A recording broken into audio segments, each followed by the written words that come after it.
অনেক বছর পর গাছে উঠে আম চুরি করলাম, সাথে পুকুরেও গোসল করলাম, আর খালু খালার কবর জিয়ারত করলাম, সাথে গ্রামে গিয়ে অনেক বেশি এনজয় করলাম। আসো সবকিছু বলবো এই ছোট্ট একটা ব্লগের মাধ্যমে। সো হ্যালো এভরিওয়ান, আসসালামু আলাইকুম, আমি সুরমা। এটা আমার নিউ ব্লগ। তোমরা তো অলরেডি আগের ব্লগটা দেখে ফেলেছো, এটা হলো সেকেন্ড পার্ট বলতে পারো। ঘুম থেকে উঠে সবাই ফ্রেশ হয়ে চলে গেলাম বাহিরে, একটু ঘোরাফেরা করবো। রাতে যেহেতু আমরা এসেছি, আশেপাশে ঘুরতে পারিনি, ভালো করে কিছু দেখতে পারি, তার জন্য সবাই মিলে বের হয়ে গেলাম ঘোরাফেরা করার জন্য। তো হাঁটতে হাঁটতে বেশ অনেকখানি দূরেই আমরা চলে গেলাম। এখানে এসে সুন্দর ভিউটা দেখে মনটাতে একদমই ঠান্ডা হয়ে গেল। আর এটা আমরা ভেবেছিলাম পুকুর, রাতে কিন্তু সকালে এসে দেখে এটা একটা মাঠ, মানে জমির উপরেই এতগুলো মানে গাছ বা গাছগাছালি যেটাই বলো ছিল। এটাকে আমরা মানে পুকুর মানে খাল ভেবেছিলাম। রাত্রে অন্ধকার যেহেতু ছিল তার জন্য বুঝতে পারিনি। তারপর ওইখানে কতক্ষণ ছবি মবি তুলে আড্ডা সাড্ডা দিয়ে বাসায় এসে ফ্রেশ হয়ে রেডি হয়ে গেলাম, কারণ এখন যাব আমার খালার দেশে। মানে বোনের বাড়িতে তো বেড়ালাম, এখন চলে যাব আমার খালার দেশ মানে মাদারীপুরে। সেখানে যাব আমার খালা খালুর কবর জিয়ারত করব, সেখানে সারাদিন একটু ঘোরাফেরা করব, দেন আবার ঢাকা চলে আসবো। জাস্ট একদিনের জন্য গিয়েছিলাম, তাও আবার 2টা গ্রাম ঘুরে আসলাম। মন চাইলে কিন্তু সবকিছুই করা সম্ভব, কিন্তু একটু কষ্ট হয়, কিন্তু সবকিছুই মানিয়ে নিতে হয়, চিল করতে হয়।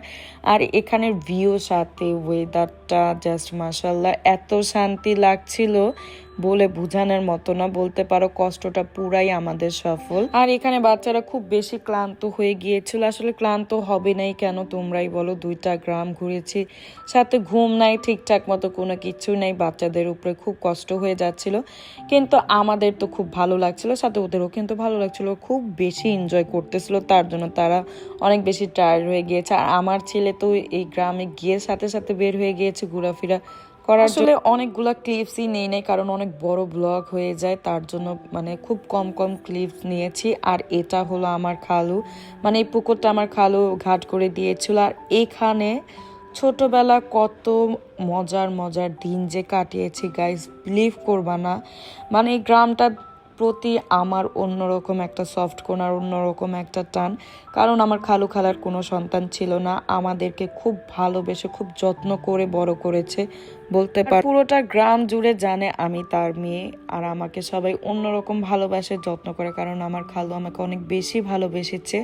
বললাম না, আমার কানের অনুষ্ঠান আমার খালু করেছিল প্রায় 3-4 দিন লাগিয়ে, অনেক বড় করে, অনেক ধুমধাম করে গ্রামে করেছিল। এখন পর্যন্ত সে রেকর্ড আছে। আর এই পুকুরে এত এত গোসল করেছি আমি, এটা আসলে বলে বোঝানোর মতো না। বলতে পারো 3-4 ঘন্টাও আমি এখানে মানে গোসল করতাম, মজা করতাম, অনেক বেশি এনজয় করেছি। মানে এই সব স্মৃতিগুলো আমার চোখে ভাসতেছিল, এত মায়া লাগতেছিল, এত খারাপ লাগতেছিল যে দিন কত তাড়াতাড়ি চলে যায়। মানে সেই ছোটবেলার দিনগুলো যদি পাইতাম, কোনো কিছুর কারণেও যদি পাইতাম না, বিলিভ করবা আমি মানে নিয়ে ফেলতাম সেই দিনগুলো। খুব বেশি মিস করি, মানে ভুলতেই পারি না কিভাবে চলে গেল এত তাড়াতাড়ি এই সুন্দর মুহূর্তগুলো। তারপর শাওয়ার করে বাসার দিকে চলে আসলাম। তো এসেই দেখে আমার ছেলে স্কুটার চালাচ্ছে, আর এখানে আমরা বসে বসে সবাই মিলে আড্ডা দিচ্ছি। আর হ্যাঁ, আমাদের কিন্তু নতুন ভাবিও চলে এসেছে, মানে আমার ভাইও বিয়ে করেছে, মানে বউকে নিয়ে এসেছে, অনুষ্ঠান করবে কিছুদিন পর। তারপর ফ্রেশ হয়ে খাওয়া দাওয়া করে বের হয়ে গেলাম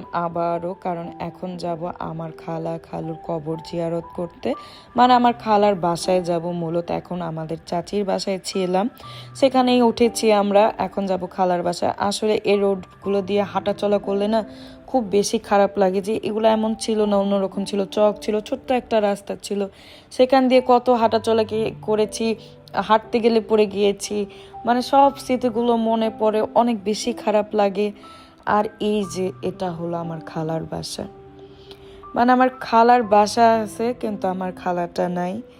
তার পুরো মানে সব কিছু পড়ে রয়েছে, কিন্তু আমার খালা খালু দেখো সেই অন্ধকার কবরে শুয়ে রয়েছে একা একা। আর এখানে এত বিশাল বাড়ি, এত জায়গা জমিন, এত কিছু, সব কিছু পড়ে রয়েছে। আসলে ভাগ্যর নিয়তি খুব কঠিন, কখন কি হয় না হয় বলা যায় না। এই হোক বেশি ইমোশনাল আমি হয়ে যাচ্ছি। আর এখানে দেখো ভাবি আমাকে কতগুলো কাঁচা কাঁচা লেচু এনে দিয়েছে। এবছরের প্রথম লেচু আমার ছেলে খেলো, আমিও খেয়েছি, কিন্তু এত টক ছিল মানে মুখে দিয়ে আমার মাথাটা পুরো নষ্ট হয়ে গেছে গাইস, বিলিভ করবা। তারপর চলে গেলাম আমার খালার আম বাগানে। এই যে যতগুলো গাছ দেখতেছো, যত কিছু দেখতেছো, যত দূর আমার ক্যামেরা যাচ্ছে, সবগুলো আমার খালার আম বাগান। সে নিজের হাতে গাছগুলো সব কিছু লাগিয়েছিল, সব কিছু যত্ন করেছে, কিন্তু দেখো আমার খালাটাই নেই। এটা দেখে আরো বেশি আফসোস লাগে। তারপরে এক বুক হতাশা নিয়ে আজকে অনেক বছর পর আমি আম গাছে উঠবো। সামনেই আম ঝুলতেছে, তাও আমার মন চাইতেছে আমি আম গাছে উঠে আম পেড়ে তারপর খাবো। এখন উঠার তো চেষ্টা করতেছে, কিন্তু কোনোভাবেই আমি উঠতে পারতেছি না। তারপর বোনকে বললাম আমাকে উঠায় একটু ধাক্কা দিয়ে, আমার যেহেতু মন চাইছে আমি আম গাছে উঠবই। তারপর ফাইনালি আমি উঠে পড়লাম, আর উঠে এত বেশি হ্যাপি লাগতেছিল। তারপর ভাবতেছিলাম কোন আমটা ছিঁড়বো, কোন আমটা ছিঁড়বো। তারপর দেখি মাথার উপরে 2টা আম ছিঁড়ে ফেললাম। এই দেখো, আসলে আম গাছের উপরে ওঠা আম ছিঁড়তে কিন্তু খুব বেশি মজা লাগে। তো আমার দেখা দেখে আমার বোনের ছেলে সেও আম ছিঁড়বে। আর এখানে মানে যেহেতু গাছগুলো খুব ছোট ছোট, আমগুলো ঝুলে থাকে। আর এই যে এটা হলো আমার খালা খালুর কবর। এতক্ষণ ওনাদের কথাই আমি বলতেছিলাম, ওনাদেরই এত কিছু, কিন্তু দেখো এই 2টা মানুষ এখন একসাথে কবরে শুয়ে আছে। দুনিয়াটা কেমন, তাই না বলো? সারাটা জীবন কষ্ট করলো এই সুন্দর একটা জীবন কাটাবে বলে। মানে ওনাদের স্বপ্ন ছিল এত বড় একটা বাগান থাকবে, ছোট্ট একটা বাড়ি থাকবে, 2 স্বামী স্ত্রী সুন্দরভাবে জীবন কাটাবে। কিন্তু যখনই জীবনটা সুন্দর করে আসলো না কেন, তখনই ওনাদের যাওয়ার সময়টা হয়ে গেল। আসলে দুনিয়াটা খুবই নিঠুর, কখন কি হয় বলা যায় না। এই নিঠুরের জন্য আসলে কি বলবো গাইস, মুখের কোনো কথাই আসতেছে না। আচ্ছা বাদ দাও। তারপর বাসার দিকে চলে আসলাম। এখানে এসে ব্যাগ সব কিছু গুছিয়ে এখন আমরা রওনা দিয়ে দিব, যেহেতু বিকাল হয়ে গিয়েছে। আমরা ঢাকার দিকেও চলে আসবো। তো এখানে ওরা খাওয়া দাওয়া করতেছিল। আমার কবরস্থান থেকে এসে আমার একদমই ভালো লাগতেছিল না, এত বেশি মন খারাপ হচ্ছিল বলে বোঝানোর মতো না। বারবার স্মৃতিগুলো ভাসতেছিল যে কেন গেল। আজকে খালা খালু থাকলে হয়তো বা অন্যরকম একটা আনন্দ থাকতো, মনের মধ্যে অন্যরকম একটা শান্তি থাকতো। দেখো সব কিছু চেনা জানা হয়েও আজকে কেন অচেনা, কেন অন্যরকম লাগতেছে, এটা ভেবেই বেশি খারাপ লাগছিল আমার। তো কি আর করার, কপালে যেটা আছে সেটা তো হবেই। তো ফাইনালি এখন আমরা চলে যাব।